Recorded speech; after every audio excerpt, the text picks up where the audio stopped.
සුබ දවසක් කියලා පිළිගන්නවා හැම දෙනෙක්ම පහදිල්කි ටියුබ් channel එකේ තවත් අලුත් වීඩියෝ එකක් එක. ඉතින් මේ දවස් ටිකේ මම පොඩක් අසනීප වෙලා හිටිය හින්දා මට වීඩියෝ එකක් දාගන්න උන්නේ නැහැ. ඒකට ඉතින් සෝරි කියන්න ඕන මුලින්ම.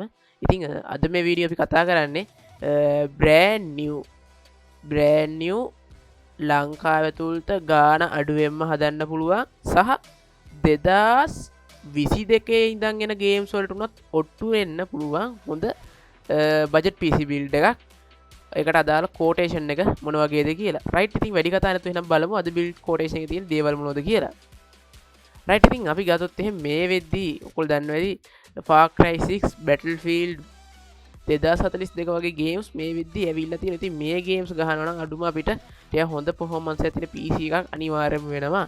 ඉතින් ඒ වගේම තමයි GTX 600 700 තියෙන graphic card series වල මේ ගේම්ස් දැන් වැඩ කිරීමේ සම්භාවිතය දකින්න හම්බෙන්නේ. ඉතින් ඊට පස්සේ අපිට හම්බෙන graphic card series තමයි GTX 900 series සහ GeForce 1000 series වල තමයි අපිට ගේම් ගන්නවා නම් ගන්න සිද්ධ වෙන graphic card series set එක. ඉතින් ඔය දේවල් එක්ක අද අපි බලමු අපේ build එකට හදන්න ඕනි parts මොනවද කියලා. ඉතින් මම මෙතෙන් තෝරා ගන්නවා i3 1105F කියන මේ 11 gen processor එක. ඉතින් මම මෙතන 10 gen එකට 11 gen එකට ගියේ හේතුව කියන්නේ මේක latest gen එකකට යන්න ඕන කියලා මට නිකන් දාලා අවබෝධයක් තියෙනවා. මොකද 115ක් විතර performance එක වැඩි 10 gen එකට වඩා මේ CPU එකේ. ඉතින් මේ CPU එකට යනවා නම් අනිවාර්යයෙන් අපේ motherboard එක ඊට සාපේක්ෂව වෙනස් කරන්න වෙනවා. ඉතින් මේ ගැන ඉතින් ගොඩක් ටෙක්නොලොජි SCS කියලා තියෙනවා. කලින් අපි ගන්න 1100F එකට වැඩි ඉතින් මේ ගාණ ගණන් ගත්තා ලොකු ගාණක් වෙන්නේ රුපියල් 25000ක වගේ තමයි වෙන්නේ. ඉතින් අපි ඒකත් ඇඩ් කරලා අපි කැල්කියුලේටර් එක මේ විදිහට රයිට් අපි කැල්කියුලේටර් ඇඩ් කරලා රුපියල් 25000යි කියලා මේ processor එක. ඉතින් මේක කෝස් 4කට අමතරව threads 8කුත් එනවා මේ processor එකත් එක්ක. ඉතින් ඔයගොල්ලෝ මේක 3 years warranty හම්බෙනවා. ඉතින් මේකට කියලා motherboard එකකුත් එපේ.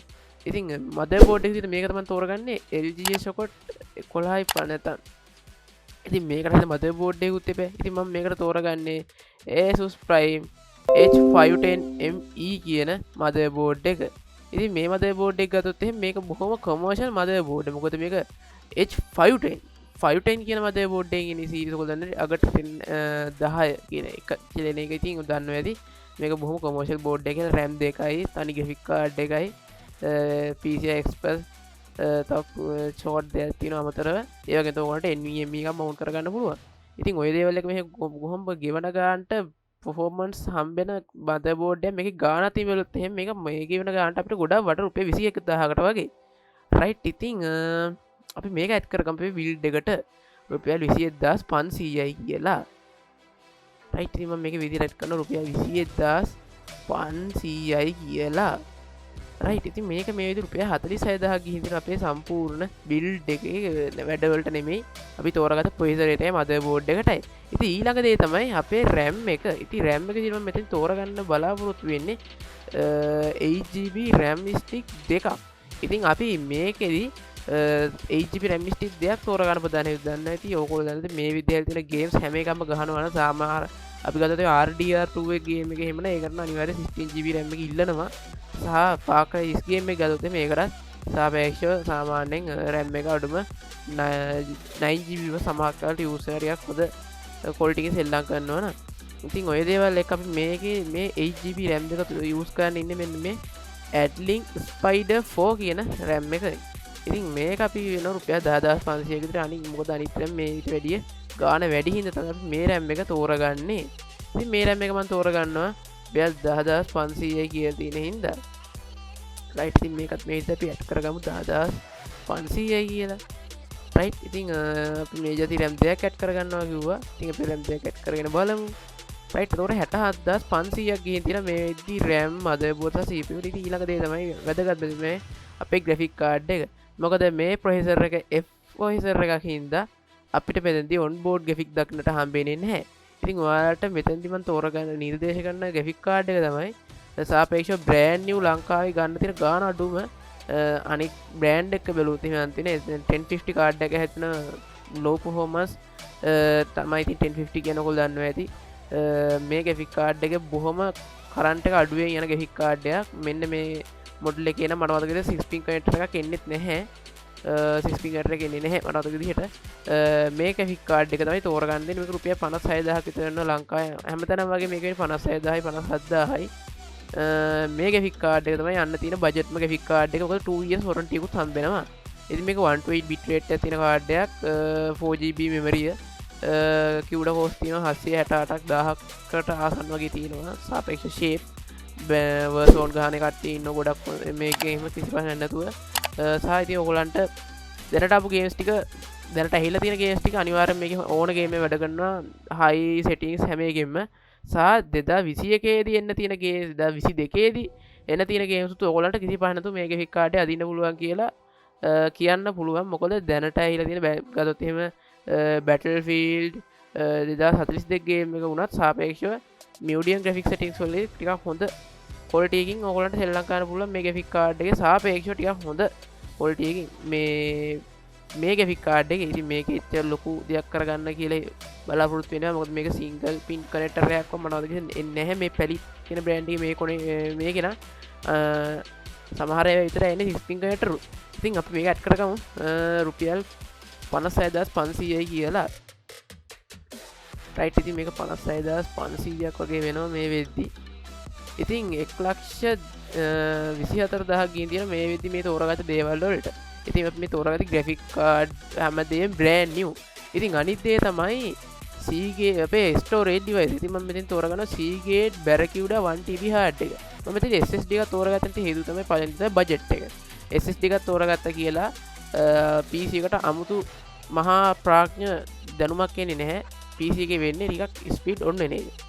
ඉතින් කාට හරි පසු කාලීන ව්‍යා කරන workload අදින වැඩක් කරනවා නම් ඉතින් ඔයාලට පුළුවන් පස්සේ මීට SSD එක ඇඩ් කරගන්න. ඉතින් SSD පොඩි SSD එකක් දාලා ස්ටෝරේජ් එක අඩු කරගන්න ටිකක් මුලින්ම ටිකක් හොඳ හાર્ඩ් එකක් දාලා පස්සේ SSD එකක් දාන එක තමයි මම ඔයාලට රෙකමන්ඩ් කරන්නේ සල්ලි නැත්නම් ගොඩක්. ඉතින් මේ විදිහේ මේ જાති 1TB හાર્ඩ් එකක් 7200 RPM රේන්ජ් එක තියෙන ගොඩක් ස්පීඩ් හાર્ඩ් එක. මෙන්න මේ Seagate Barracuda කියන මෙන්න මේ මොඩල් එක, මේ කොළ පාට මොඩල් එක. ඉතින් මේක ඇඩ් කරගන්නවා රුපියල් 9500යි කියලා. රයිට්. ඉතින් මේක මම 9500 කියලා ඇඩ් කරගත්තා. ඊපස්සේ මේක 1,33,000ක් වුණා අපේ බජට් අපේ බිල්ඩ් එකේ ගානේ. ඉතින් ඊළඟ දේ තමයි පවර් සප්ලයි එකක් තියෙනවා කේසින් එකේ. ඉතින් බලමු පවර් සප්ලයි එක මොකක්ද කියලා. ඉතින් පවර් සප්ලයි එක දිහා මම තෝරගන්නවා. පවර් සප්ලයි කීපයක්ම තියෙනවා. සාපේක්ෂව ඔයගොල්ලන්ට යන්න පුළුවන් Asus stuff එකේ වොට් ගේමින් පවර් සප්ලයි එකට. ඉතින් අර Asus fans කෙනෙක් එහෙම නැත්නම් Asus stuff fan කෙනෙක් එහෙම නම් එයාට යන්න පුළුවන් Asus stuff එකේම ගේමින් කේසින් එකට. ඉතින් එච්චර ලොකු ගාණක් වියදම් කරන්න නැතුව බොහොම අමාරුවෙන් කීයක් හරි හොයාගෙන PC එක හදන එක්කෙනෙක් තමයි ඉතින් යන්න තියෙන බජට්ම brand new පවර් සප්ලයි එක තමයි සාපේක්ෂව රුපියල් 11500ට යනවා. Antec එකේ Atom B550 80+ bronze power supply එක. එන්න එක තමයි තියෙන බජට්ම පවර් සප්ලයි එක. හැබැයි ඉතින් වැඩ ගොඩයි. සාපේක්ෂව වොට් 550ක් තියෙන 80+ පවර් සප්ලයි එක. සාපේක්ෂව GTS 1063GB කාඩ් එකක් වුණා මේ graphic පවර් සප්ලයි එකෙන් අද්ද ගන්න පුළුවන් ඔයගොල්ලන්ට. ඉතින් මම මේක ඇඩ් කරගන්නවා රුපියල් 11500යි කියලා.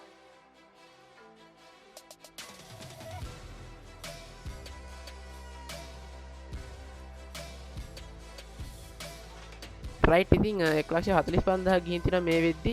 ඉතින් අනිත් දේ තමයි කේසින් එක. කේසින් එක ගත්තොත් ඉතින් අපිට කේසින් මේ ලෝ බජට් එකට යන්න තියෙන කේසින් ගැන කතා කරොත් එහෙම දැනට ලංකාවේ බ්‍රෑන්ඩ් නිව් යන්න තියෙන බජට්ම කේසින් එක තමයි පළවෙනි තමයි ගෝල්ඩන් ෆීල් F22 කේසින් එක. ඉතින් තව තියෙනවා Q40 කේසින් එක. එහෙම ඉතින් මෙතන ස්ටොක් එකේ නැති ඒවා සහ ඉතින් ඔයගොල්ලෝ ෆැන්ටෙච් ඒවට එහෙම යන්න. ඉතින් ෆැන්ටෙච් එක මෙතන නැති හින්දා මට තෝරගන්න සිද්ධ වෙනවා ගෝල්ඩන් ෆීල් කේසින් තමයි තියෙන්නේ. රයිට්. ඉතින් ගෝල්ඩන් ෆීල් G9 එක යන්න පුළුවන්. ඔයගොල්ලන්ට F22 කේසින් එක යන්න පුළුවන්. ඉතින් G9 එක ගන්නවා නම් හොඳයි. ඒක රුපියල් 5000ක විතර වෙනවා. F22 වෙන 3500 විතර මේක එච්චර ලොකු ගාණක් වෙන්නේ නැහැ. ඉතින් ඔයාලා මේක ගත්තොත් මේක කූලින් එකම හොඳ හින්දා කිසි ප්‍රශ්නයක් නැහැ. ඉතින් අපි ඒක ඇඩ් කරගමු මේ බිල්ඩ් එකට රුපියල් 5000යි කියලා ගෝල්ඩන් ෆීල් G9 කේසින් එක. රයිට්. එතකොට 1,50,000කට ඔන්න ඔයගොල්ලෝ ඉල්ලලා තිබ්බා මම බ්‍රෑන්ඩ් නිව් බිල්ඩ් එකක් ගේන කියලා 1,50,000කට කවුරු හරි. ඉතින් ඒ බිල්ඩ් එකයි 2022කට ගහන්න පුළුවන් ගේම්ස් වල බිල්ඩ් එකයි ඔක්කොම එකට දාලා හැදුවේ. ඉතින් මේක වීඩියෝ ගැන පොඩ්ඩක් අවුල් ඇති කලින් වීඩියෝස් වගේ නැතුව ඇති. මොකද මම පොඩ්ඩක් මේ දවස් ටික අසනීප වෙලා ඉන්නේ. ඉතින් පොඩ්ඩක් ටක් ගාලා ඩිස්චාර්ජ් එකක් ගාම ඇඟත් එක්ක මම හොඳට ආයි ගේන්නම් තව අනිත් වීඩියෝස් ටික. ඉතින් එතකම් මේ වීඩියෝ බලුවට thank you. එහෙනම් ඉතින් හම්බෙමු තවත් අලුත් වීඩියෝ එකකින්. එතකම් ඔයාලට සුබ දවසක්.